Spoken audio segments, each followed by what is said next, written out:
ഞാനൊന്ന് സ്പീഡിൽ വീഡിയോ കാണിക്കാം. സോ ഇത് കുറച്ച് ടൈം എടുത്തിട്ടാണ് വരുന്നത്.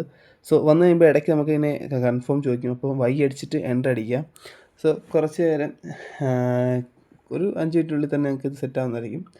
സോ ഇനി നമ്മൾ വീണ്ടും ആ സെയിം കമാൻഡ് കൊടുത്ത് എൻ്റർ അടിച്ച് കഴിഞ്ഞാൽ എന്താ നോട്ട് ഫൗണ്ട്, ഓക്കെ, എന്തോ എറർ കാണിക്കുന്നുണ്ട്. സോ നമുക്കത് എന്താണെന്ന് നോക്കാം.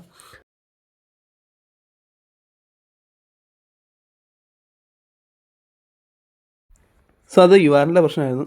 ഇവിടെ ക്ലോണിങ് നടക്കുന്നുണ്ട്. സോ ഇതും കുറച്ച് ടൈം എടുക്കുന്ന പ്രോസസ്സാണ്. സോ ഇത് ഞാൻ കുറച്ച് സ്പീഡാക്കി തരാം. സോ അതവിടെ നടക്കട്ടെ. ഇപ്പോൾ ഫോണിൽ ക്രോമിൽ ഓപ്പണായി വന്നു കഴിഞ്ഞാൽ നിങ്ങൾ ഇവിടുന്ന് ലിങ്ക് കോപ്പി ചെയ്താൽ മതി. ഈ ലിങ്ക് കോപ്പി ചെയ്യാതെ ഇവിടെ കോഡെന്നുണ്ടോ, ഈ കോഡ് ക്ലിക്ക് ചെയ്യുമ്പോൾ നിങ്ങൾക്കൊരു കോഡ് കിട്ടും. ഇത് വെച്ചിട്ട് എന്ത് ചെയ്യുക, ഗിറ്റ് ക്ലോൺ കൊടുത്തിട്ട് ഈ യു ആറിൽ കൊടുത്ത് എൻ്റർ അടിക്കുക. ഓക്കെ,